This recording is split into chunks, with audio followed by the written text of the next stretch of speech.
মনে মনে কথাটা আওড়ে সে উকি মেরে দেখলো শুদ্ধকে। দুই পকেটে হাত গুজে এখনো ওভাবেই দাঁড়িয়ে আছে। অশান্ত পুরুষ শান্ত হওয়ার কারণ বুঝলো না সে। তার জানা মতে এতটাও বৃষ্টিপ্রেমী না শুদ্ধ হয়। তবে এ নিয়ে আর ঘাটাঘাটি করলো না, শুধু চেঁচিয়ে বলল, আরেকটা ট্রলি কোথায়? কই খুঁজে পাচ্ছি না তো শুদ্ধ ভাই। শুদ্ধ এসে ট্রলি ব্যাগ করে বিছানায় আতশোয়া হয়ে বসলো। ফোনে কল করতে করতে হাসানের মেসেজ এলো। তার বউটা জব্দ হয়েছে। আমার ফোনটা আগের মতো শুদ্ধ খারাপ ভাই। ব্যবহার করছে না, বরং স্বামীকে চোখে হারাচ্ছে। মেসেজটা ফ্রেন্ডের চ্যাট গ্রুপে বলায় মজা করা শুরু হয়ে গেল। হাসানকে আমার কোনো পচাচ্ছে সমস্যা সবাই, নেই ভাইয়া। বেবি নিয়ে নেওয়ার বুদ্ধিও দিচ্ছে, কেউ বিনামূল্যে টিপসও দিল। শুধু বন্ধুদের মস্করা দেখে হাসলো শুধু। এদিকে কার্পেটের উপরেই বসে পড়েছে শীতল। ট্রলির চেন খুলে দেখছে কি কি এনেছে। তার পছন্দের চকলেট দেখে চটজলদি মুখে পুরল, আর দুটোর খোসা ছাড়িয়ে পাশেই রাখলো। তারপর কচমচ করে চিবোতে চিবোতে তিনটে একই রকম লেডিস ওয়াচ দেখে বুঝলো ওদের তিন বোনের জন্য। এত চমৎকার স্মার্ট ওয়াচ, তবে তিনটের মধ্যে কোনটা নিবে বুঝে উঠতে পারলো না। তাই তিনটেই শুদ্ধের সামনে নিয়ে গেল। একবার ওয়াচগুলোর দিকে তাকিয়ে আবার নিজের হাতের দিকে তাকালো। তারপর খুশিতে গদগদ হয়ে শুধালো, একটাও না, তিনটের মধ্যে দুটো শখ আর স্বর্ণের জন্য, আর একটা আর একটা? ঐশ্বর্যের। ঐশ্বর্য কি আপনার বোন লাগে? আমি বলেছি সে আমার বোন? বোন না তো একই রকম ওয়াচ নিলেন কেন? এর কৈফিয়ত তোকে দিতে হবে। তোর যা নেওয়া নিয়ে বিদায় হ। এত কথা শোনা মাত্রই শীতলের হাসি মিলিয়ে গেল। অন্ধকার নেমে এলো স্নিগ্ধ মুখ জুড়ে। তিনটে ঘড়ির দিকে একবার তাকিয়ে ফিরে গেলে ট্রলির কাছে। ঘড়িগুলো আগের স্থানে রেখে ট্রলির চেনটা আটকে উঠে দাঁড়ালো। খোসা ছাড়ানো চকলেটটা ছুঁড়ে মারলো কার্পেটের উপর। অপমানে পুরো মুখ থমথম করছে। তখনই শুদ্ধ বলল, কি হলো, নিলি না? লাগবে না, দরজা খুলে দিন। হঠাৎ কি হলো, মুখ চুপ হয়ে গেল কেন? কিছু পছন্দ হয়নি? অনেক রাত হয়েছে, কাল নেব। পেটে হিংসা কেন তোর? মন পরিষ্কার কর। আমি খারাপ তাই আমার মন মানসিকতা খারাপ। কথা বাড়াবেন না, দরজা খুলুন। শুদ্ধ ভ্রু কুচকে তাকিয়ে রইল।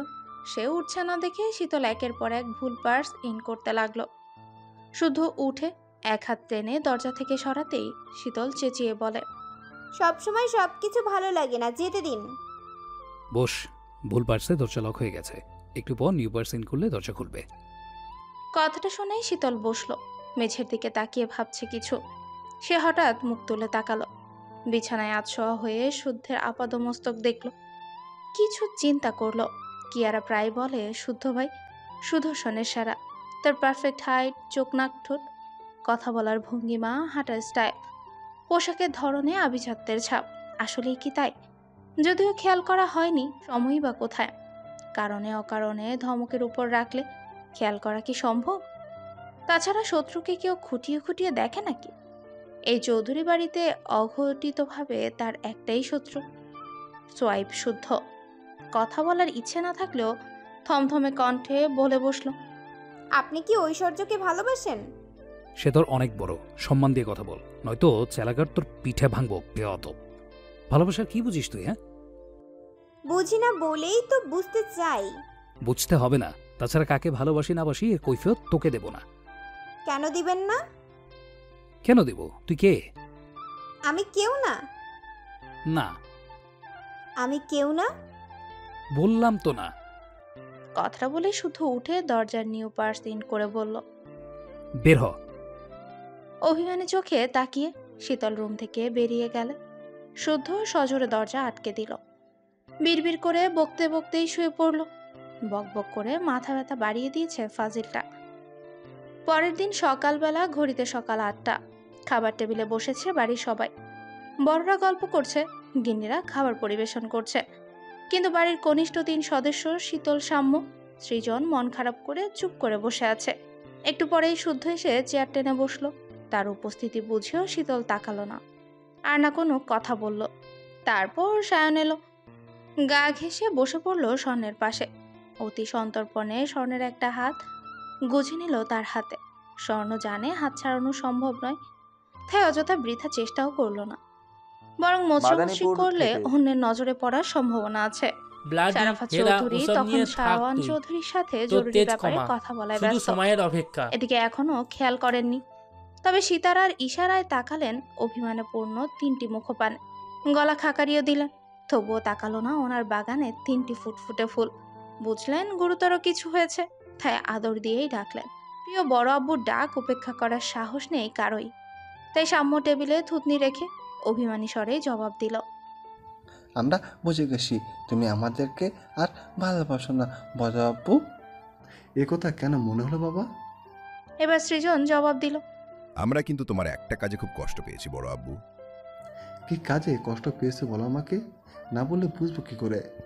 এবার শীতল মুখ তুলল। সবাইকে একবার দেখে নিয়ে টেবিলের নিচ দিয়ে সাম্যকে চিমটি কেটে আসল প্রসঙ্গে কথা বলার ইঙ্গিত দিল।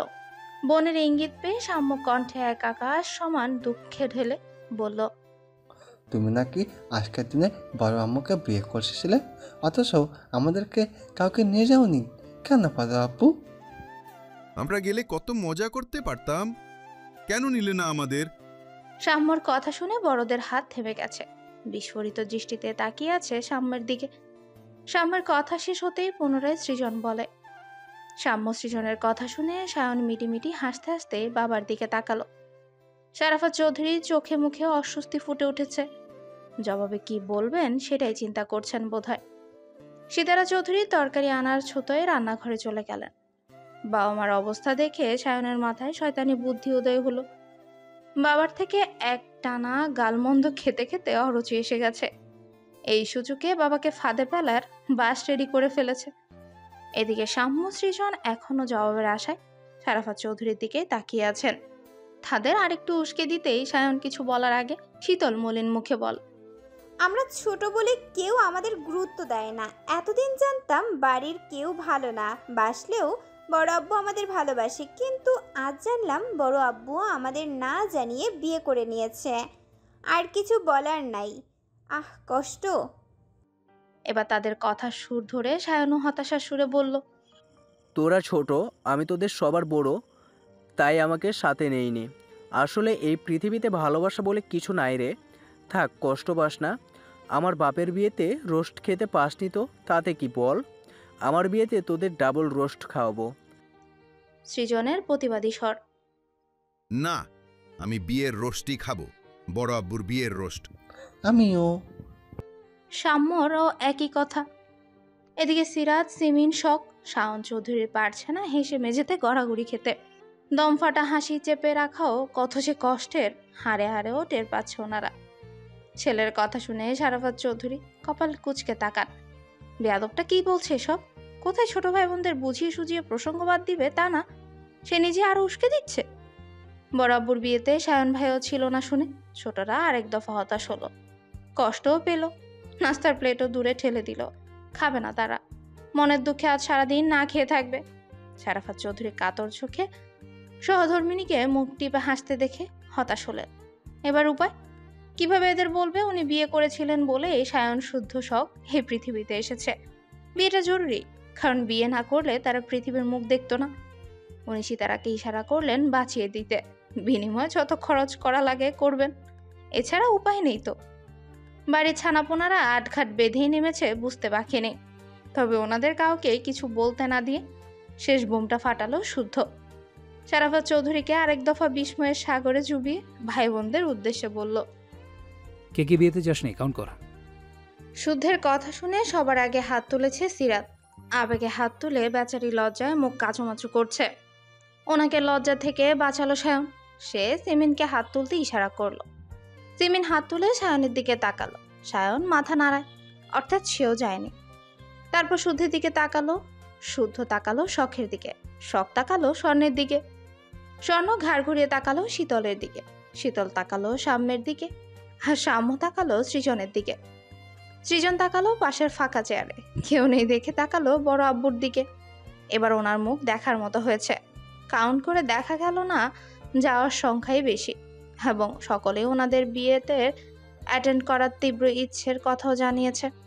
অর্থাৎ ছেলে মেয়েদের উপস্থিতিতে মাকে বিয়ে করার পারমিশন হিসেবে বাবা মা আবার বিয়ে দেওয়া হবে, অর্থাৎ ছেলে মেয়েদের অনুপস্থিতিতে মাকে বিয়ে করার পানিশমেন্ট হিসেবে বাবা মার আবার বিয়ে দেওয়া হবে। এবারে সাক্ষী হবে ছেলে মেয়েরা। কথাটা শুনে শারাফাত চৌধুরী নাকচ করে গরু গম্ভীর স্বরে বললেন, পাগল হলে তোমরা? ছেলে মানুষই বাদ দাও, অন্য কিছু ভাবো। কথাটা শুনে শুদ্ধ গ্লাসে পানি ঢালতে ঢালতে জবাব দিল, সাম্য, সৃজন, তোরা তাহলে জেনে নে কেন আমাদেরকে বিয়ের আনন্দ থেকে বঞ্চিত করা হয়েছিল। না বলা অবধি তো ছাড়বি না। অন্যায় করেছে, কেন করেছে, এর জবাব দিতেই হবে।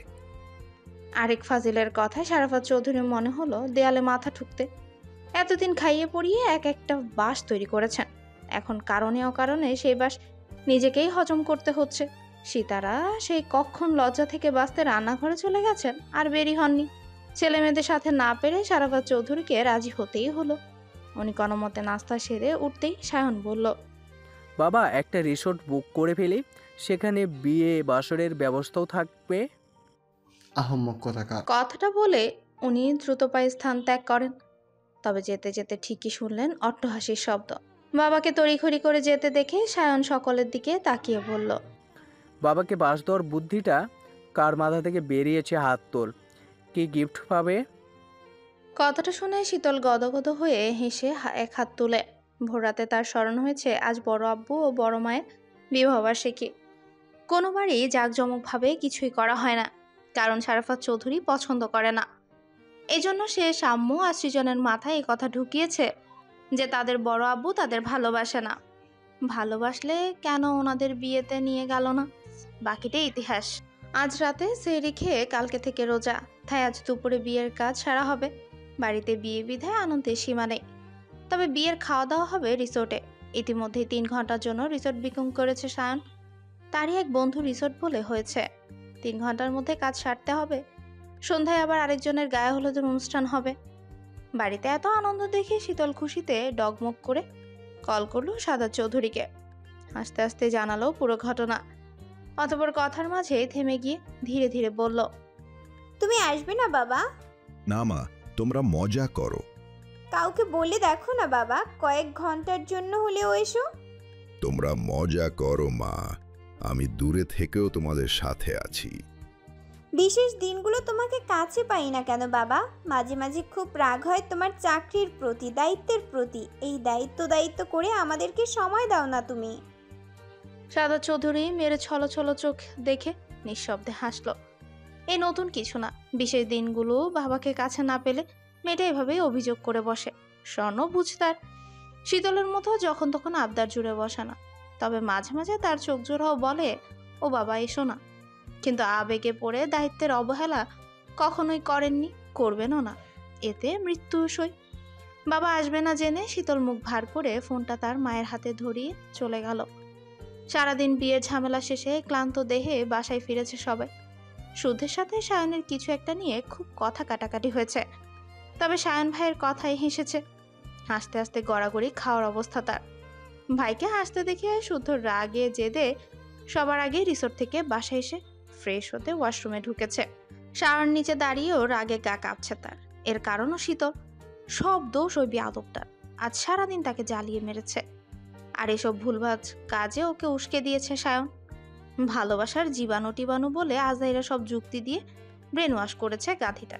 কদিন ধরে হচ্ছে এসব। মাথা মোটা গাদিটাও সেসব ব্রেনে ঢুকিয়ে তাকেই জ্বালাচ্ছে। যখনই শীতলের দিকে তাকিয়েছে তখনই দেখে শীতল আগে থেকে তার দিকে তাকিয়ে আছে। হয় এসবের কি? সে সময় নিয়ে শাওয়ার নিয়ে বের হতেই দেখে শীতল বিছানায় বসে আছে। পরায়ণে অনিয়ন কালারের শাড়ি, খোলা চুল, কপালে ছোট্ট একটা কালো টিপ। দুপুর থেকে মাথায় হিজাব পরা থাকলেও এখন এলোমেলো চুল। ওকে দেখেই শুধু খাটের নিচে থাকা চালাকাটটা নিয়ে এক বাড়ি বসিয়ে দিল শীতলের বাহুতে। শীতল মা বলে কোকিয়ে উঠল। অন্য সময় হলে হাউমাউ করে কেঁদে উঠত, কিন্তু এখন কাদার তো দূর, বসা থেকে উঠে দাঁড়িয়ে থারি পায়ের পাতার উপর উঠে দাঁড়িয়েছে। চোখে ভয়ের লেশ মাত্র নেই। শীতলের পাগলামো দেখে স্থির হয়ে দাঁড়িয়ে আছে শুদ্ধ। কেবল শাওয়ার নিয়েছে, তারপরেও ধরধরিয়ে ঘামছে সে। কানের পাশ দিয়ে গড়িয়ে যাচ্ছে সরু চিকন ঘাম। তার পায়ের পাতার উপর দাঁড়ানো শীতলকে বড্ড বেশি অচেনা লাগছে। চোখের চাহনি অন্যরকম, ঠোঁটে যেন সর্বনাশা কিছুর ইঙ্গিত। তবে সে কিছুতেই এসবে প্রশ্রয় দিবে না। তাই শীতলকে সজোরে ধাক্কা দেওয়ার আগে শীতল শুদ্ধের কাজ শক্ত করে আঁকড়ে ধরল। অতঃপর কিছু বুঝে ওঠার আগেই শুদ্ধের কানের 2 ইঞ্চি নিচে নরম মাংসে চুম হইকে বসে। হঠাৎ ওই নরম ওষ্ঠের ছোঁয়ায় কেঁপে উঠে শুদ্ধের সর্বাঙ্গ। চোখে মুখে সম্বিত ভাব। কেবলই কি ঘটল তা বুঝে ওঠার আগেই শীতল ফিস ফিস করে বলল, শুদ্ধ ভাই, আপনার নামে যদি 2-1টা কলঙ্ক মাখি, আপনি কি রাগ করবেন? ঘড়িতে তখন বেলা 11টা। থমথমে মুখে বাড়ির বড় কর্তা শারাফত চৌধুরী বসে আছে বিশাল বিলাসবহুল সোফায়। পরনে সাদা পাজামা পাঞ্জাবি, চোখে মুখে একরাশ বিরক্তি। উনি একই স্থানে বসে আধা ঘন্টা যাবৎ দেখে যাচ্ছেন অন্য সব সদস্যের হুটুপুটি, এটা ওটা নিয়ে চিৎকার চেঁচামেচি। বাবা মায়ের বিয়েতে তার ছেলেমেয়েরা আদৌ বরযাত্রী রূপে গিয়েছে কিনা জানা নেই ওনার। হয়তো চৌধুরী বাড়িতে এ ঘটনা বিরল, যদিও এটা অস্বাভাবিক ঘটনা নয়, কারণ এ বাড়িতে এক এক পণ্ডিতের বসবাস। এরা নিজেরা এক একটা নিউটন কিংবা অ্যালবার্ট আইনস্টাইন। নয়তোবা এই বয়সে বাবাকে নতুন করে বিয়ের পিড়িতে বসায় কেউ, নাকি এসব অত্যাচার করে। এখানে উনিই বর, অথচ ওনার মতেরই দাম নেই, কিছু বলারও সুযোগ নেই। কিছু বলতে গেলেই বড় দামরা দুটো ঠিকই পাল্টা যুক্তি দাঁড় করাচ্ছে, নয়তোবা অবুঝ বাচ্চাগুলোকে ভুলভাল বুঝিয়ে আরও উস্কে দিচ্ছে। তারা মূলত চাচ্ছে ওনাকে অস্বস্তিতে ফেলতে। বড় গাধা কিছুক্ষণ আগে বলেছে সে নাকি ভালো বাবা ডিজার্ভ করে। তার মায়ের উচিত ছিল জেনে বুঝে একজন ভালো মানুষকে বিয়ে করা। এই কথার দ্বারা বোঝালো উনি ভালো মানুষ না। ছেলের কথা শুনে উনি চিৎকার করে বলতে পারেননি, কিন্তু বুকের কথা মুখ ফুটে বলতে পারেননি কিছুই। পারবেন কিভাবে? ছেলের মতো বেহায়া নাকি উনি? ব্যাপারটা এখানে থামলেও হতো, তা অবশ্য থামেনি তো। বাড়ির বউরা শতরূপাকেও ঘটনাখানা জানিয়েছে। এই মাত্রই শতরূপা দ্বিতীয় বিয়ের জন্য অভিনন্দন জানালো। সেও নাকি গেস্ট নিয়ে রিসোর্টে ভাইয়ের বিয়ে খেতে যাবে। ছি ছি ছি, এসব কি সহ্য হয়? তাছাড়া লোকে কি বলবে? সামনে না বলুক, পেছনে তাও ঠিকই বদনাম করবে। বলবে বুড়ো বয়সে ভীমরতি। ছেলের বিয়ে দেওয়ার বয়সে উনি নিজেই বিয়ের পিড়িতে বসছে। একটু পরেই সূর্যোদয় রিসোর্টের উদ্দেশ্যে রওনা দিবে ওনারা। অথচ বাড়ির মেয়ে বউয়ের সাজগোজই শেষ হয়নি। যে যার মতো সময় নষ্ট করছে, অথচ কিছু বলতে পারছেন না, কারণ একবার বলতে গিয়ে কনিষ্ঠ বিচ্ছু স্বামীর কথায় অপদস্থ হতে হয়েছে। তাই ভেবেছেন কিছুই বলবেন না, বললেই তখনকার মতো শুনতে হবে বিয়ের জন্য বড় আব্বুর তর্স হয়েছে না।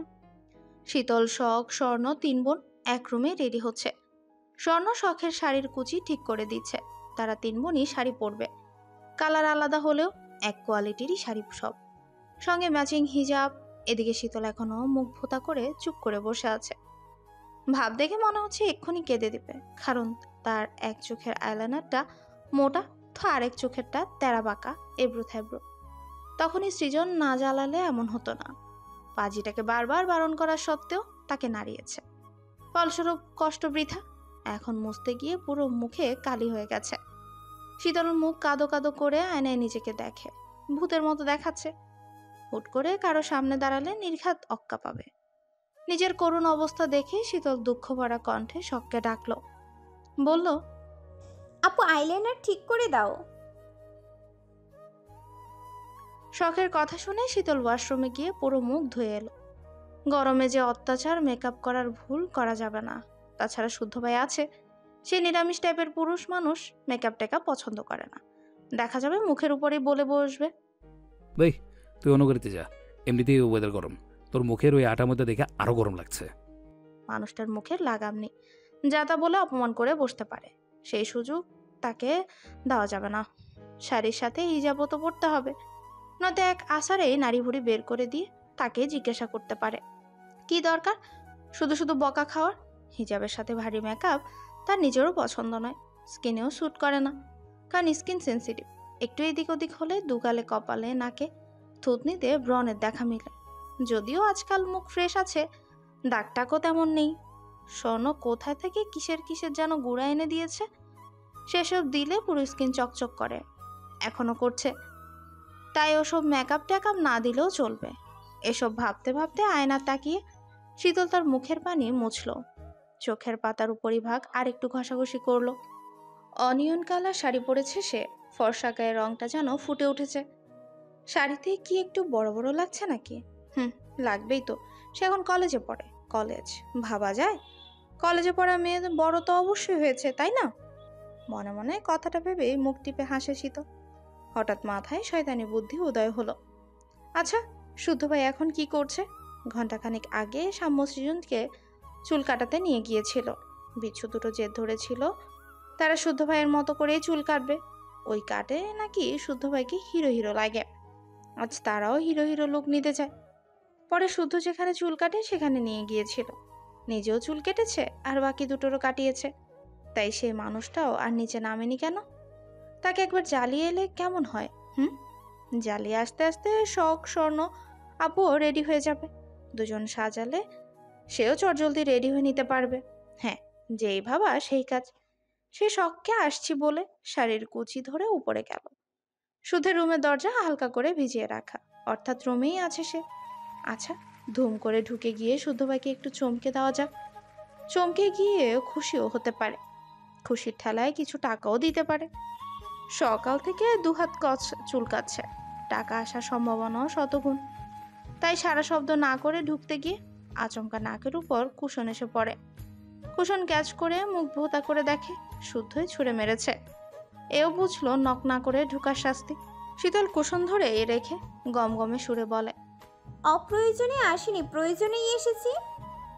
বলে বিদায় হ। ফুল এনে দেন। ফুল কি করবি? চুলে লাগাবো। এই বুদ্ধি নিশ্চয়ই তোর মাথা থেকে বেরিয়েছে। আমি ছাড়া সৎ বুদ্ধির মানুষে এ বাড়িতে আর কজন আছে? তা অবশ্য ঠিক। এবার ঝটপট ফুল এনে দিন দেখি। ওসব ফুলটুল গুছতে হবে না, হিজাব পর। না, আমি হিজাব পরবো না। তাহলে আর যাওয়ার দরকার নেই, রুমে গিয়ে ঘুমা। কেন যাব না? আমার বড় আব্বুর বিয়ে, আমি যাব, আর হিজাব ছাড়াই যাব। তাহলে আমিও তোর পায়ের নলা কাটবো, আজই কাটবো। নিচে গিয়ে বল কেউ যেন হিজাব ছাড়া বের না হয়। আমার চোখে পড়লে খবর আছে এক একটার। এত সুন্দর শাড়ির সাথে হিজাব ভালো দেখাবে না শুদ্ধ ভাই? না দেখাক, প্লিজ। অজুহাত চলবে না, যা বলেছি সেটাই কনফার্ম। এই শাড়ির সাথে কোন কালারের হিজাব পরবো তাহলে? বাড়িতে কি মেয়ে মানুষের অভাব যে এখন আমাকে হিজাব চুজ করে দিতে হবে? দিলে কি হয়? তুই যাবি এখান থেকে? বাড়ির মেয়েরা শাড়ি পরলে খ্যাচ খ্যাচ করতে নেই, সুন্দর নজরে একটু তাকাতে হয়, প্রশংসা করতে হয়। একটু প্রশংসা করলে কারো জাত যায় না। শাড়ির কথা শুনে শুদ্ধ এতক্ষণে খেয়াল করলো শীতল শাড়ি পরেছে। এই শাড়ির নাম ধাম জানে না যদিও, তবে শাড়িটা সুন্দর, মানিয়েছেও বেশ। আচ্ছা, মানালেই কি শাড়ি পরতে হবে? অবিবাহিত মেয়ের ঘন ঘন শাড়ি পরা কিসের? তারা জানে না শাড়ি পরলে নজর লাগে? নজর লাগলেই বাড়িতে ঘটকের আনাগোনা শুরু হয়। তখন প্রস্তাব আসতেই থাকে, যা চরম মাত্রায় অসহ্যকর। কথাটা ভেবে তার বিরক্তির মাত্রা দ্বিগুণ বাড়ল। আজ প্রচুর গরম, এই গরমে শাড়ি পরে যাবে শীতল? সামলাতে পারবে নাকি গিয়ে হাঁসফাঁস করে বলবে? এসব তো নতুন না, এসব বহু পুরনো কথা, জানা কথা। তার প্রতিটা কাজকর্ম সম্পর্কে সকলেই অবগত কিনা?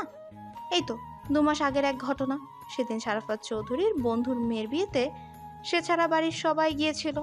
সেদিনও শীতল শাড়ি পরেছিল।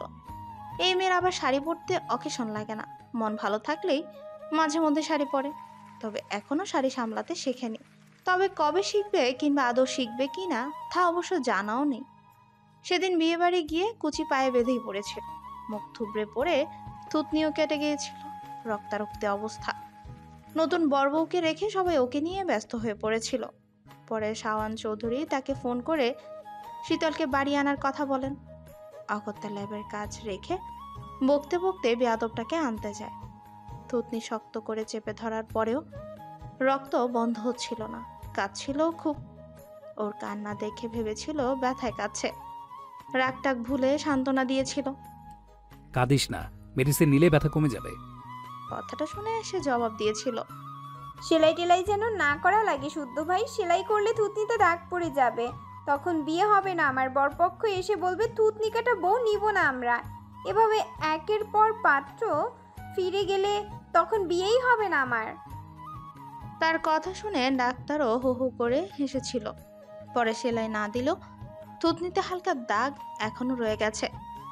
দূর থেকে বোঝা না গেলেও খুব কাছ থেকে বোঝা যায় দাগটা। তবুও এমের হুঁশ হয় না। প্রচলিত প্রবাদে আছে, ন্যাড়া বেলতলায় একবারই যায়। আর শীতল যায় বারে বারে। কেন যায়? কারণ বেল বারবারই তার মাথায় পড়ছে কিনা সেটাই দেখার জন্য যায়। নয়তোবা এই মেয়ের এতদিনে কাণ্ডজ্ঞান হতো। যার যা ভালো লাগে করুক, কাউকে কিছু বলবে না। শুদ্ধ হাতের বইটা সেলফে রেখে উঠে দাঁড়ালো, তারপর বলল, আমার পাঞ্জাবি। শুদ্ধের কথা শেষ হতে দিল না শীতল, তার আগেই হড়বড় করে বলল, এখন কোনো কাজ করতে পারবো না শুদ্ধ ভাই। কেন? শাড়ি পরে কাজ করলে শাড়ি নষ্ট হয়ে যাবে। তাছাড়া এ জীবনে একটা শাড়ি এনে তো বলতে পারলেন না শীতল ধর, এটা তোর জন্য, পরিস কেমন? মানুষের বড় ভাইরা দেখি তার ছোট বোনকে কত কিছু কিনে দেয়, অথচ আপনি জীবনে তো 1 টাকাও খরচ করতে দেখলাম না। এত টাকা কোথায় রাখবেন শুনি? শুদ্ধ শুধু শুনে গেল। সে আপাতত ভেবে পেল না মানুষ তো বেইমান হয় কিভাবে।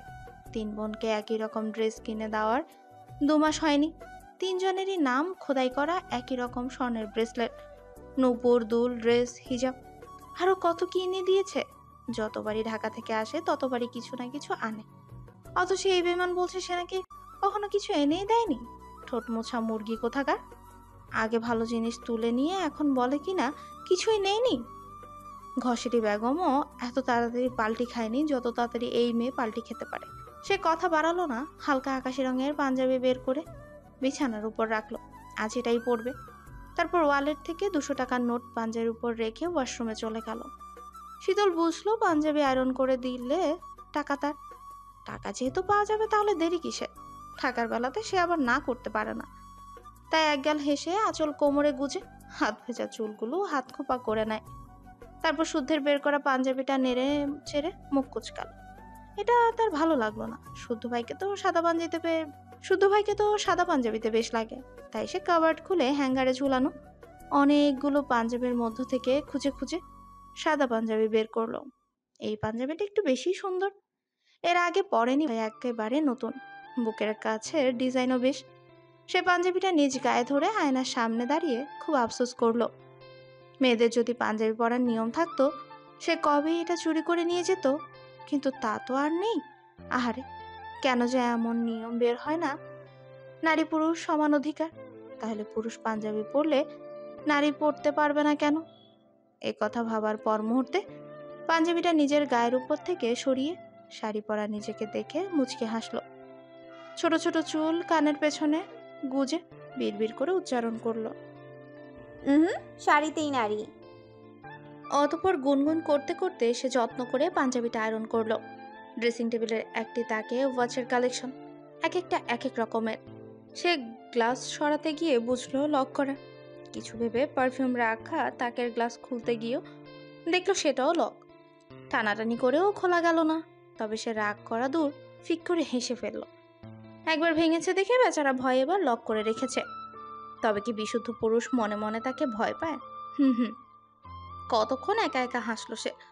তারপর হঠাৎ মনে পড়লো সাজগোজ করা হয়নি তার, সব বোধহয় ডাকছে। এই রুমটা তো সাউন্ডপ্রুফ, ডেকে মরে গেলেও কারো ডাক কানে পৌঁছাবে না। তাই সে ওয়াশরুমের দরজায় থাবা দিয়ে বলল। কথাটা বলে পুনরায় দরজায় আরেক থাবা বসিয়ে বলল, শুদ্ধ ভাই, আয়রন করে দিয়েছি। কথা বলে 200 টাকার নোটটা ওয়ালেটে রেখে দৌড়ে বেরিয়ে গেল। সায়েন্টিস্ট মানুষের মেলা টাকা, 200 টাকার লস হয়ে যায়, তাই 1000 টাকা নিয়ে গেলাম। আসলে হিজাব পরবে না বলেই শুদ্ধকে রাগাতে এসেছিল। আর পাঞ্জাবি আয়রন করার কাজ এ নতুন নয়। বাবা এলে বাবারটাও করে দেয়, সায়ন ভাইয়েরটাও করে, সাম্য সৃজনেরটাও করতে হয়। বড় আব্বু মেঝো আব্বুও কখনো কখনো আয়রন করার কাজ দেয়, কখনো বা বোতাম লাগানোর হুকুম আসে।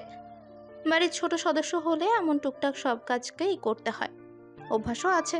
শীতল শাড়ি ধরে কোনো মতে সিঁড়ি বেয়ে নেমে ছুটলো শখের রুমে। শখ স্বর্ণ রেডি হয়ে বসে আছে। সীতারা সিমিনের কথাও শোনা যাচ্ছে। তারা বাকিদের তাড়া দিচ্ছে, সায়নকে কল করে বকাবকি করছে। ছেলেটা গাড়িতে তেল ভরার নাম করে সে কখন বেরিয়েছে, এখনো ফেরার নাম নেই। কোথায় যাওয়ার কথা বললেই এ ছেলের কাজ বাধে। এতক্ষণ টই টই করে ঘুরে শীতল এবার তাড়াতাড়ি করে ওকে সাজিয়ে দেওয়ায় তাড়া দিল।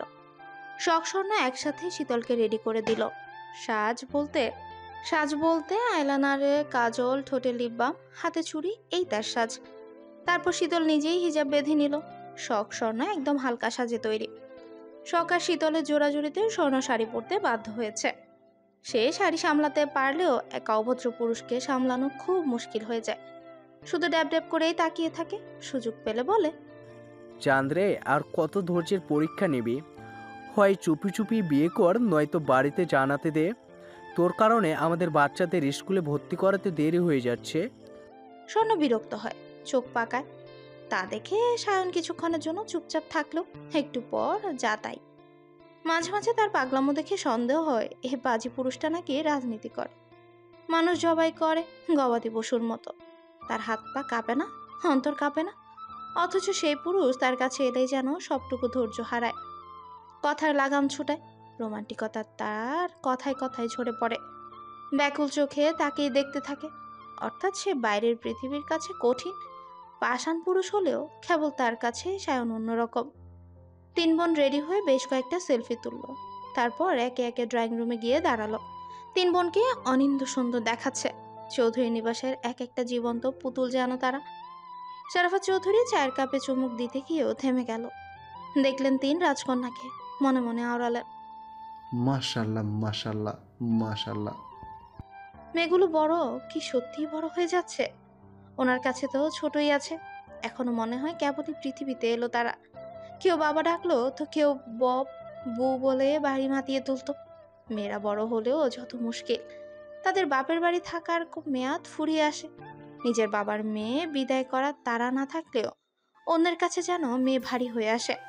পথঘাটের লোক মুখে শুনতে হয় মেয়ের বিয়ে দেবেন না। কথাটা ভেবে হঠাৎ কেন যেন বুক ভার হয়ে এলো ওনার। কত আদর যত্নে গড়ে তুলেছেন 3 রাজকন্যাকে।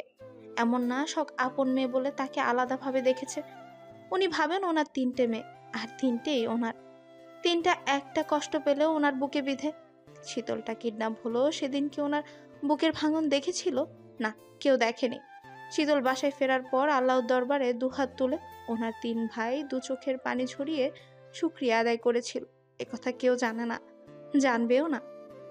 একবার রিকশার চাকায় স্বর্ণের ওড়না বেঁধে গিয়ে প্রচন্ড ব্যথা পেয়েছিল গলায়। গলার চামড়া ছিলে যাচ্ছে, তাই অবস্থা হয়েছিল। মেয়েটা 3 দিন কথা বলতে পারেনি। সেই 3 দিন উনি একটু পরপর গিয়ে মাথায় হাত বুলিয়েছেন। ওনার মনের অবস্থা বুঝে বুঝদার স্বর্ণ ওনার দুহাত মুঠোয় পড়ে অনেক কষ্টে বলেছিল, আমি ঠিক আছে বড় আব্বু, কই ব্যথা নেই তেমন একটা। অথচ গলায় প্রচন্ড ব্যথা ছিল। সাম্য সৃজনের জ্বর এলে এখনো জ্বালিয়ে মারে। রাত বিরাতে কেঁদে কেটে বাড়ি মাথায় তুলে। কি জেদ তাদের। পরে উনি বুকে নিয়ে হেঁটে হেঁটে ঘুম পাড়ান, গল্প শোনান। গল্পের ছলে সুরা পড়ে ফু দেন সায়ন শুদ্ধ বড় হয়েছে। কিন্তু তারা বাড়ি না ফিরলে উনি আগে টের পান। বাবার মন বলে হয়তো বুঝতে পারেন। কিছুদিন সায়ন আহত হয়ে বাড়ি ফিরল। রাগ দেখালেন ঠিকই, কিন্তু তার সেবা যত্নের ত্রুটি রাখেননি তিনি। কথা না বলেও বাসায় ফিরে সব খুঁজে নিতেন। শুদ্ধ তো প্রায় ঢাকাতেই থাকে।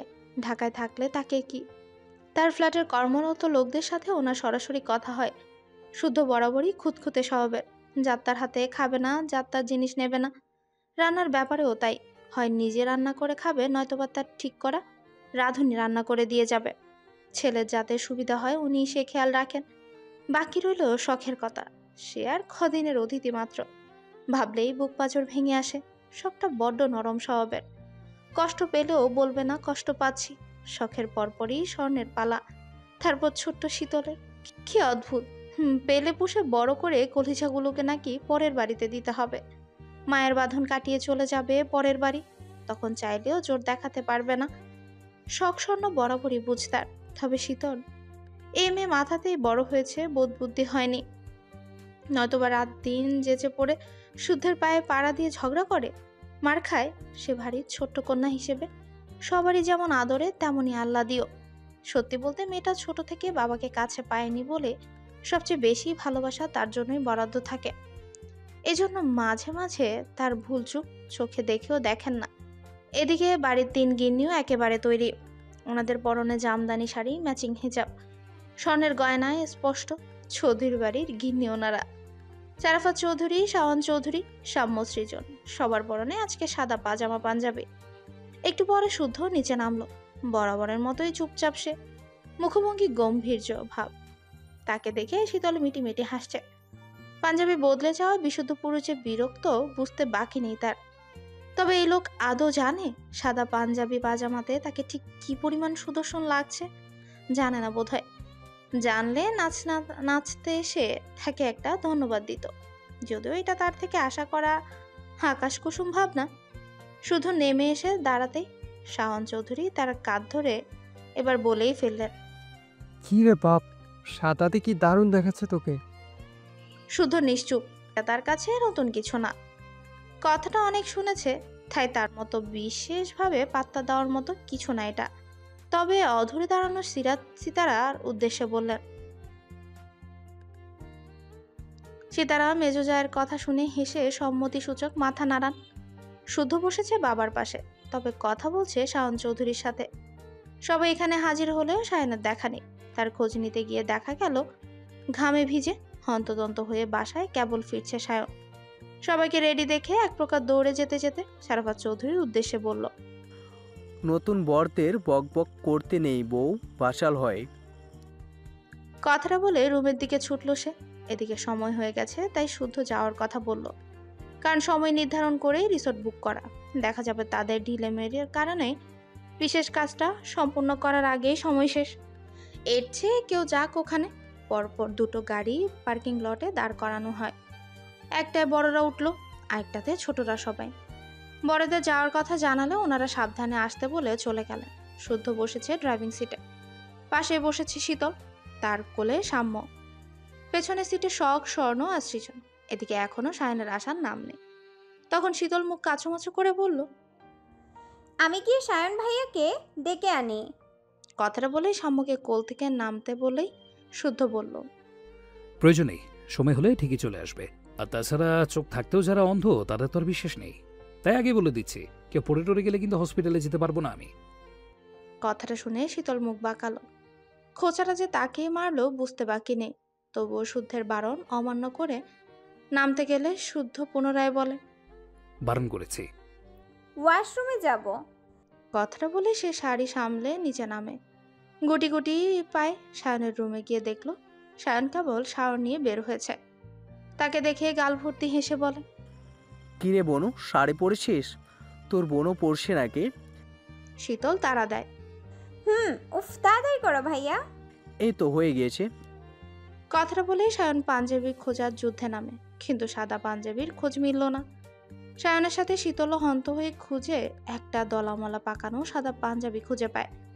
সেটার অবস্থা দেখে শীতল থমথমে মুখে বলে, ছাবলা মার্কা দুলাভাই নেব না আমি। কালই গিয়ে রিহানকে আপন নাম্বার দিয়ে আসবো। এই নাও, ভুলোও না, তুই না আমার গুড সিস্টার। তাহলে এক্ষুনি এই মুহূর্তে চকচকে স্মার্ট মার্কা দুলাভাই চাই আমার।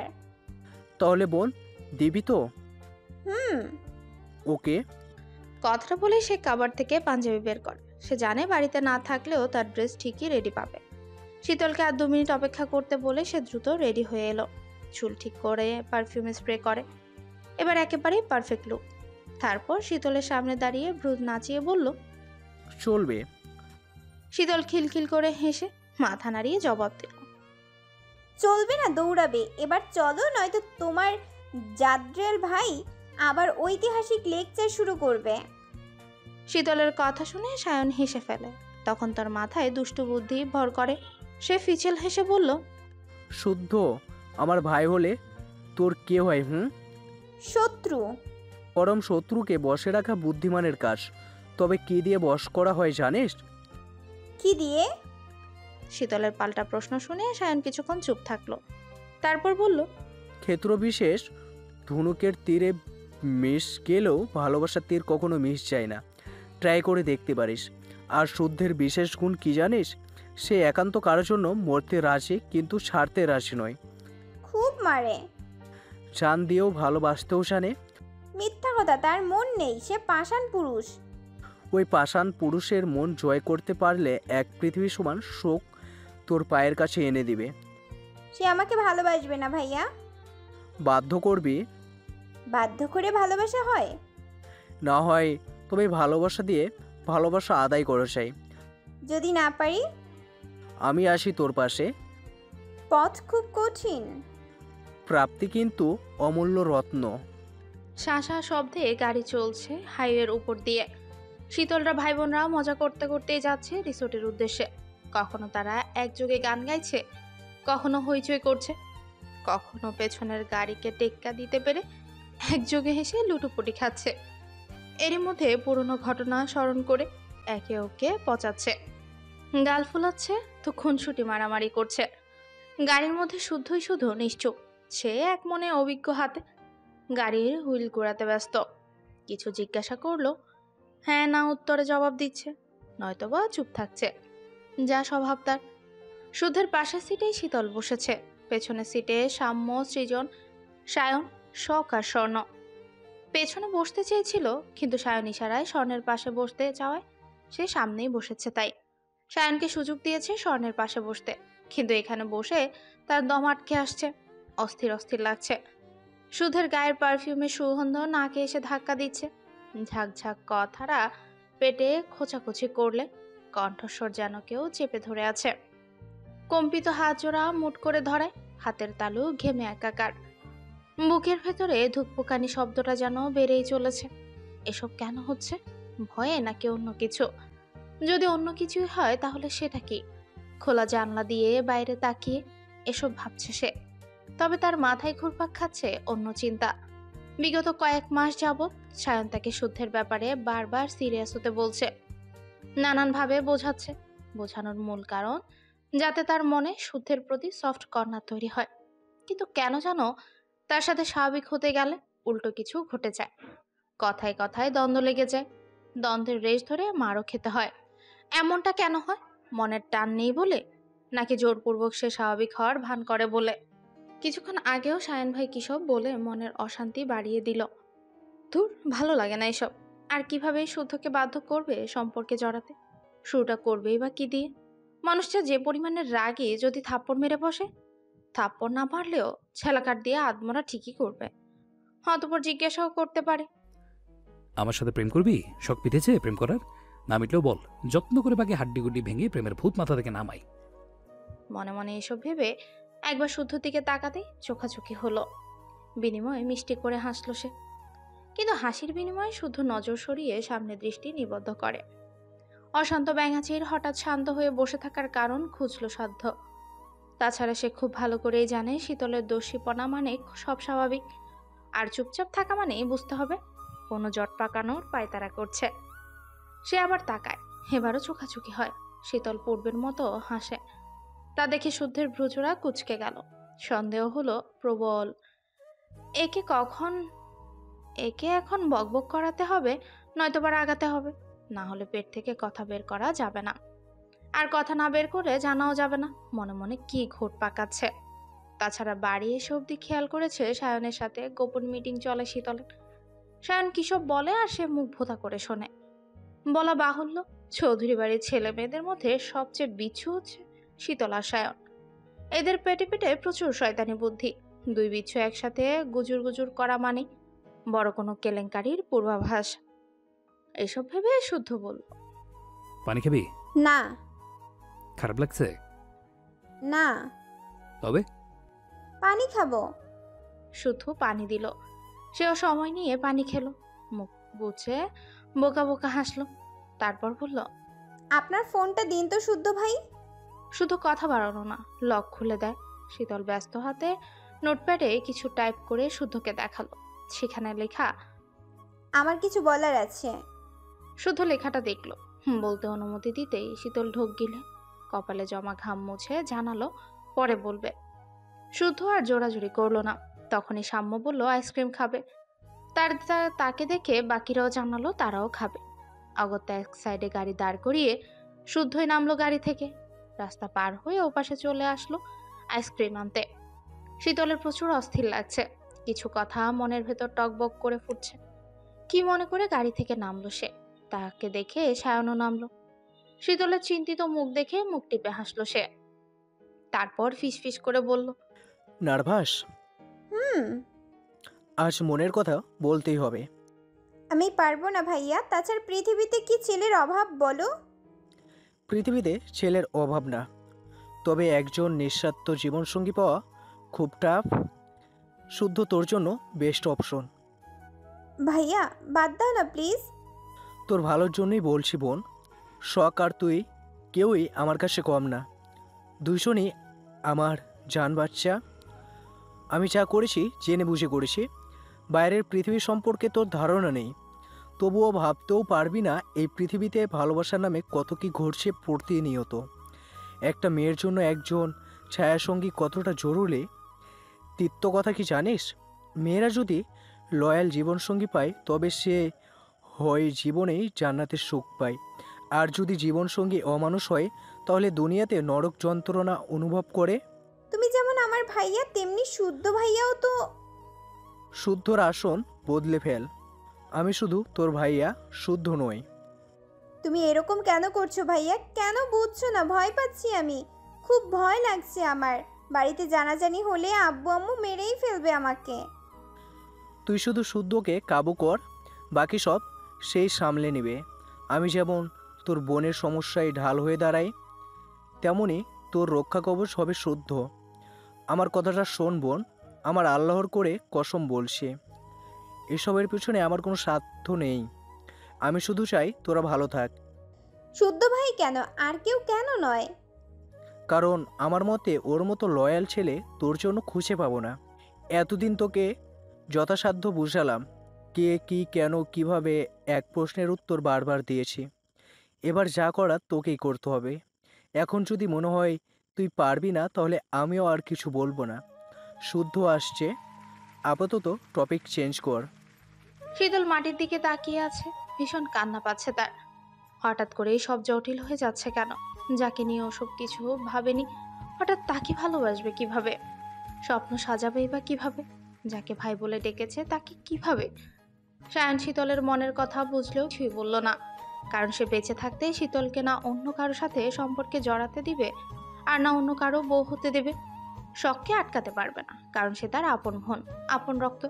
তাকে রাখার অজুহাতও নেই, তবে শীতলকে চোখের সামনেই রাখবে, কারণ চাচাতো বোন বিয়ে করা জায়েজ আছে। শীতল মেয়ে হয়ে জন্মেছে যখন, বিয়ে তো দিতেই হবে।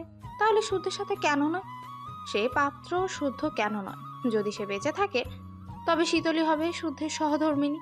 সে তাদের বিয়ে দেবে, নিজেই প্রধান সাক্ষী হবে, এবং একদিন দেখিয়ে দেবে এই টম অ্যান্ড জেরি হবে বেস্ট জুটি, বেস্ট কাপল। শুদ্ধকে আসতে দেখে শীতলকে স্বাভাবিক হতে বলে অন্য কথার প্রসঙ্গ টানলো সায়ন। এমন সব কথা বললো, শীতল না হেসেও পারল না। তাকে হাসতে দেখে সায়ন হাফ ছেড়ে বাঁচল। অতঃপর আইসক্রিম খেতে খেতে তারা হই হই করে আনন্দে ডুবে গেল। এবার সায়ন সামনে সিটে বসে, আর শীতল বসেছে পেছনে বোনদের সাথে। এতক্ষণ চুপ থাকলে এবার তার খিলখিলি হাসি শোনা যাচ্ছে। কিছুক্ষণ চুপ থাকায় যেন চারপাশ কেমন স্তব্ধ হয়ে গিয়েছিল। তাদের এত হাসতে দেখে সায়ন ঘাড় ঘুরিয়ে একবার তাকালো। কি একটা কথায় বোনরা খুবই হাসছে। তারপর আরাম করে বসে মনে মনে আওড়ালো, তোরা সারের জীবন এভাবে হাসি খুশিতে থাক। তোরা ভালো থাকলেও আমিও ভালো থাকবো। আর তোদের ভালো রাখতে যখন যা করার আমি সায়ন তাই করব। শারাফত চৌধুরী গাড়ি রিসোর্টে প্রবেশ করার পরপর শুদ্ধদের গাড়ি এসেও থামে। একে একে নামে সবাই। অসম্ভব সুন্দর রিসোর্ট, গোছগাছ, সিমসাম পরিবেশ। শারাফত চৌধুরী ভেবেছিলেন ছোট করেই হয়তো আয়োজন করা হবে, কিন্তু এসেই হতবাক হয়ে গেছেন তিনি। কারণ সায়ন শুদ্ধ বিশাল আয়োজন করেছে। অনেক পরিচিত মুখেরও দেখা পাচ্ছেন। শ্বশুরবাড়ির লোকসহ বিজনেস পার্টনাররাও এসেছেন। সকালে ওনাকে হাসি মুখে অভিনন্দন জানিয়েছেন, ফুলের বুকেও তুলে দিয়েছেন। এমনকি ওনার বসার আসন করেছে রাজকীয়ভাবে। কোথায় উনি ছেলেদের বিয়েতে এসব করে তাক লাগিয়ে দেবেন তা না, বরং ওনার বিয়েতেই ছেলেরা এসব করে হতবাক করে দিচ্ছে। কি কাণ্ড, কি কাণ্ড! তারপর বাড়ির মেয়ে বউয়ের শুদ্ধ ভিআইপি আসনে বসাল। কারো কিছু প্রয়োজন হলে জানাতে বলল তাকে। কত চেনা মুখে সে কথা বলছে শুদ্ধ সায়নের সাথে, বুক মিলিয়ে কোলাকুলি করছে। ওরাও হাসি মুখে অতিথির সাথে কথা বলছে। শীতল জুসের গ্লাস হাতে নিয়ে শুদ্ধকে খেয়াল করছে। মানুষটা সবার সাথে হাসি মুখে কথা বলে, শুধু তার সাথে কথা বলতে গেলেই যেন হাসি ফুরিয়ে যায়। তারও একদিন সময় আসবে, তখন সব শোধ তুলবে। এসব ভাবতে ভাবতেই তার মুখের হাসি চওড়া হলো। মনের ভেতর সমস্ত ভয় হাওয়ায় উড়িয়ে দিল। এতক্ষণ চেপে থাকা চঞ্চলতা আবার যেন ফিরে এলো। চেয়ার থেকে উঠে দাঁড়ালো, তারপর বড় আব্বুর পাশে গিয়ে বসলো। চৌধুরী হাসি মুখে তাকালে ফিসফিস করে বলল, বড় আব্বু আমি কিন্তু বরযাত্রী, আমাকে যেন 2টা রোস্ট দেওয়া হয়। ফিসফিস করে বলা কথাটা আশেপাশে সবাই শুনে ফেলল। অতপর অট্টহাসিতে ফেটে পড়লো সকলে, মজাও করলো অনেক। এরপর বিয়ের কাজ সম্পূর্ণ হলো এবং বাড়ির ছেলেরাও হলো মেয়ে অর্থাৎ সিতারার প্রধান সাক্ষী, আর মেয়েরা হলো শারাফাত অর্থাৎ বরপক্ষের মূল সাক্ষী। এই মুহূর্তটা এতই চমৎকারভাবে কাটলো যেন সবটাই স্বপ্ন। আর স্বপ্নটাকে স্মৃতিচারণে সহায়তা করতে হলো ফটোশুট করতে গিয়ে ঘটলো আরো অনেক মজার মজার কাহিনী। হাসতে হাসতে কাহিল হলো সবাই। তার মধ্যেই শুধু বরবউয়ের ছবি তোলার সময় ক্যামেরার মান জানালো একটু ক্লোজ হয়ে দাঁড়াতে, অথচ এত মানুষের সামনে শারাফাত সিতারা যেন একটু লজ্জা পাচ্ছিলেন। পাশাপাশি দাঁড়ালেও ফাঁক থেকেই যাচ্ছিল, বারবার বলার পরেও একই অবস্থা। তখন শুদ্ধ মুখ খুলে, বাবা, ক্যামেরাম্যান বোধহয় ক্লোজ হতে বলছে। আমার জানা মতে ক্লোজ মানে দূরত্ব মেটানো, ঘনিষ্ঠ। সর্বসম্মুখে কথাটা বলায় শারাফাত চৌধুরী অপ্রস্তুত হাসে। কাশেনো এদিক ওদিক তাকিয়ে স্ত্রীর সাথে আর একটু ক্লোজ হতে যাবেন, তখন সায়ন বলে, প্রাচীনকালে বিয়ে করেছো, বাসর সেরেছো, আমাদেরকে পৃথিবীতে আনতে সাহায্য করেছো। এখন আমরাও নতুন প্রজন্ম আনার পায়তারা করছি, অথচ আজ দেখি তোমার লজ্জা পুরো ভাঙেনি। এই দিনও দেখতে হলো। আম্মু, তুমি অন্তত কিছু বলো, দেখো তোমার স্বামী লজ্জা পাচ্ছে। সায়নের কথা শুনে পুনরায় হাসির রোল পড়ে। হাসতে হাসতে সকলের নাজেহাল অবস্থা। শারাফাত চৌধুরী কটমট করে তাকিয়ে ছবি তুললেন। বাবার চাহনি দেখে সায়ন ইনোসেন্ট লুক নিয়ে তাকিয়ে হাসে। ভাবখানা এমন, তার মতো নিষ্পাপ ছেলেই হয় না। সে নাদান বাচ্চা, কদিন হলো পৃথিবীতে এসেছে। এরপর চৌধুরী নিবাসের সদস্যদের একসাথে অনেক ছবি তোলা হলো। শারাফাত 3 কন্যাকে নিয়ে ছবি তুললেন। গুণধর পুত্ররাও বাদ গেল না। ভাইরা আদরের বোনদের সাথে ছবি তুলল। চমৎকার একটা দৃশ্য। ঠিক করা হলো সবাই একসাথে দাঁড়ানো ছবিটায় বড় করে বাধাই করে ড্রয়িং রুমে রাখবে। এরপর খাওয়া দাওয়ার পর্ব এলো, সবাই খেতেও বসলো। বড়রা এদিকে আর ভাই বোনেরা সবাই এক টেবিলে। ওয়েটার খাবার বেড়ে দিতে এলে শুদ্ধ তাকে যেতে বলে নিজে সবাই খাবার সার্ভ করে দিল। প্রত্যেকটা পদ যত্ন করে তুলে দিল ভাই বোনদের প্লেটে। কে কোন খাবারটা পছন্দ করে সে অবগত। সবাইকে একে একে দিয়ে শীতলের প্লেটে হাড়ওয়ালা মাংস তুলে দিল। বিড়াল স্বভাবের শীতল হাড়খোর খেতে পছন্দ করে। সবাইকে দিয়ে নিজে বসতেই সায়ন শুদ্ধের প্লেট সাজিয়ে সামনে এগিয়ে দিল। শুদ্ধ ঘাড় ঘুরিয়ে তাকালো বড় ভাইয়ের দিকে। সায়ন খেতে ইশারা করে নিজেও খেতে শুরু করে। ক্ষুধায় পেট চোচো করায় সবাই খাচ্ছে। সায়ন হঠাৎ পর আরো 2 পিস রোস্ট শুদ্ধের প্লেটে তুলে দিল। শুদ্ধ ভ্রুচড়া কুচকে তাকালে সায়ন বলল, ছোট ছোট টুকরো করে শীতলের প্লেটে তুলে দে।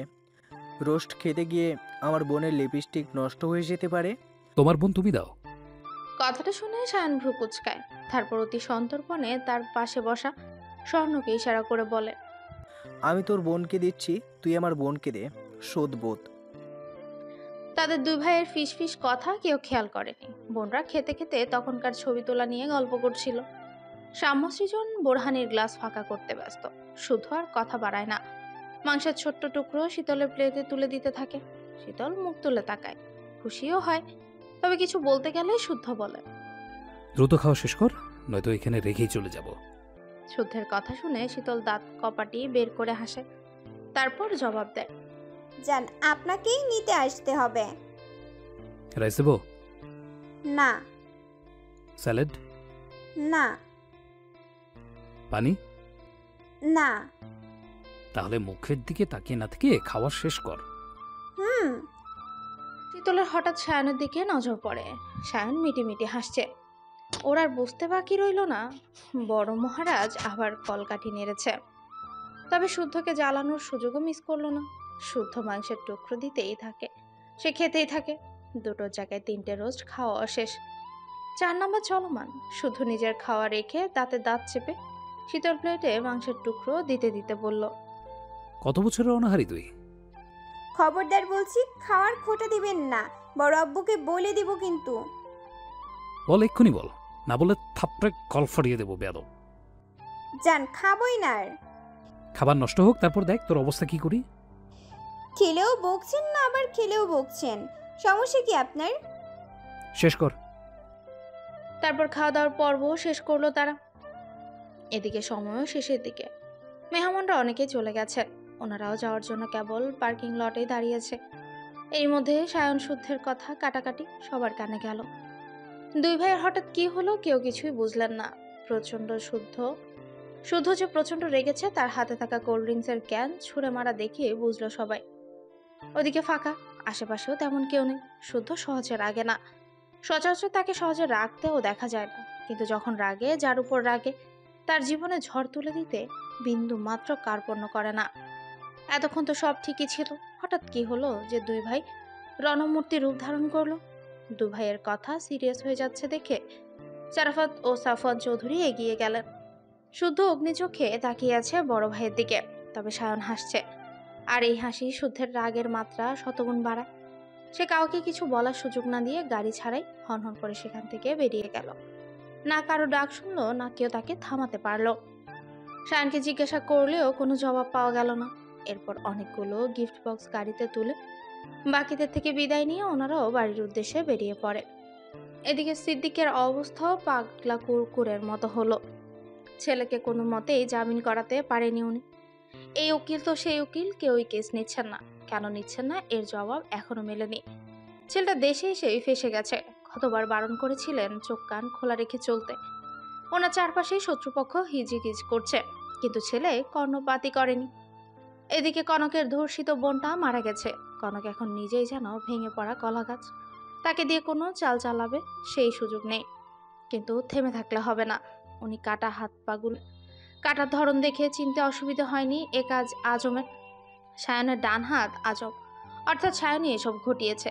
ভেবেছিলেন ছেলেটাকে কদিন প্রাণপণে উঠতে দিবেন, বন্ধির আগে মুক্তির স্বাদ নেওয়াবেন, কিন্তু এই ছেলে আজকাল যা করছে মনে হচ্ছে এক্ষুনি ছাই দিয়ে খপ করে ধরতে হবে, যাতে পিছলে যেতে না পারে। এসব ভেবেই সে কল করে ইয়াসির নামে সেভ করা নাম্বারে, কিন্তু কল রিসিভ হলেও কেউ কথা বলল না। শুধু শোনা গেল কোনো মেয়ের চাপা গোঙানোর সুর, কান্নার শব্দ। একটু পরে কল কেটে মেসেজ এলো, ডোন্ট ডিস্টার্ব পার্টনার। উফ, চরম মুডে আছি। মুড নষ্ট হলে তোমার মেয়ে বউকে দিয়ে আমার মুড উঠবে বলে দিলাম। মেসেজ পড়ার আগে সিদ্দিকের পুরো শরীর জ্বলে ওঠে। হাতের ফোনটা শক্ত করে চেপে ধরে দাঁতে দাঁত চেপে বলল। এয়ারপোর্ট থেকে বেরিয়ে কেবল রাস্তায় এসে দাঁড়িয়েছে রুবাব। সুদর্শন যুবকটাকে দেখে অনেকেই ঘুরে ঘুরে তাকাচ্ছে। পরনের পোশাকে স্পষ্ট উচ্চ বংশের ছেলে সে। হাঁটার স্টাইল নজর কাড়া। হাতে থাকা নামি দামি ওয়াচে টাইম দেখে বারবার তাকাচ্ছে নক্ষত্র ভরা আকাশ পানে। চলমান শিপে থাকাকালীন বারবার আকাশ দেখে, আকাশের রং দেখে অবস্থা বোঝার চেষ্টা করে। সেটাই আজকাল অভ্যাস হয়ে দাঁড়িয়েছে। এদিকে সন্ধ্যার আজান হয়েছে, 1 ঘন্টা পেরিয়ে গেছে। ধরনের বুকে নেমেছে গাঢ় অন্ধকার। ঘড়ি তখন কটা হবে? 7:30টার মতো। যানজটে রাস্তায় জ্যাম বেঁধেছে। যানজটও তার ভালো লাগছে, আপন দেশ বলে হয়তো। সে পুনরায় আকাশের দিকে তাকিয়ে বুক ভরে শ্বাস টানল। দেশে ফিরল প্রায় 7 মাস পর। কাউকে বলে না আসায় গাড়ি আসেনি বাড়ি থেকে। ও বাড়ি শেষ ভরসা। আর দাঁড়িয়ে না থেকে 2 হাতে 2টো ট্রলি নিয়ে সামনে এগোতে একটা গাড়ি এসে থামে তার সামনে। এভাবে গাড়ি থামায় বিরক্ত হলো। 2টো গালি ছোড়ার আগে গাড়িতে বসা একজন মুখ বাড়িয়ে জিজ্ঞাসা করলেন, আপনি কি রুবাব ভাই? জি, আপনাকে তো ঠিক চিনলাম না। শুদ্ধ ভাই আমারে পাঠাইছে, গাড়িতে ওইটা আহেন, যাইতে যাইতে কথা হবে নি। শুদ্ধ পাঠিয়েছে? জি। আমি তো আসার কথা কাউকে জানাইনি, তাহলে জানলো কিভাবে? আমি কইতাম কেমনে? আমারে খালি ফোন দিয়া কইল আপনারে যেন চৌধুরী ওয়াহিদ পৌঁছাইয়া দেয়। ওকে। মুখে কথা বললেও ফোন বের করে চেক করলো শুদ্ধের মেসেজ এসেছে কিনা। যার তার গাড়িতে ওঠা যাবে না, কারণ বিপদ বলে কয়ে আসে না। সে দেশে থাকে না মানে দেশের অবস্থার কথা জানে না তা কিন্তু নয়। হ্যাঁ, মেসেজ এসেছে, তাহলে যাওয়াই যায়। তারপর আজমের সাথে গল্প করতে করতে এসে রওনা হলো চৌধুরী বাড়ির উদ্দেশ্যে। সারাদিন বিয়ের ঝামেলা শেষে ক্লান্ত দেহে বাসায় ফিরেছে সবাই। শুদ্ধের সাথে সায়নের কিছু একটা নিয়ে খুব কথা কাটাকাটি হয়েছে, তবে সায়ন ভাইয়ের কথায় হেসেছে। হাসতে হাসতে গড়াগড়ি খাওয়ার অবস্থা তার। ভাইকে হাসতে দেখে শুধু রাগে যেতে সবার আগে রিসোর্ট থেকে বাসায় এসে ফ্রেশ হতে ওয়াশরুমে ঢুকেছে। সারার নিচে দাঁড়িয়েও রাগে গা কাঁপছে তার। এর কারণ শীতল। সব দোষ ওই বেয়াদবটার। আজ সারাদিন তাকে জ্বালিয়ে মেরেছে, আর এইসব ভুলভাল কাজে ওকে উস্কে দিয়েছে সায়ন। ভালোবাসার জীবাণু টিবাণু বলে আজাইরা সব যুক্তি দিয়ে ব্রেন ওয়াশ করেছে গাধিটার। কদিন ধরেই হচ্ছে এসব। মাথা মোটা গাধিটাও সেসব ব্রেনে ঢুকিয়ে তাকে চালাচ্ছে। যখনই শীতলের দিকে তাকিয়েছে তখনই দেখে শীতল আগে থেকেই তার দিকে তাকিয়ে আছে। মানে হয় এসবে? সে সময় নিয়ে সাহস নিয়ে বের হতেই দেখে শীতল বিছানায় বসে আছে। পরনে অনিয়ন কালারের শাড়ি, খোলা চুল, কপালে ছোট্ট একটা কালো টিপ। দুপুর থেকে মাথায় হিজাব পরা থাকলো, এখন এলো চুল।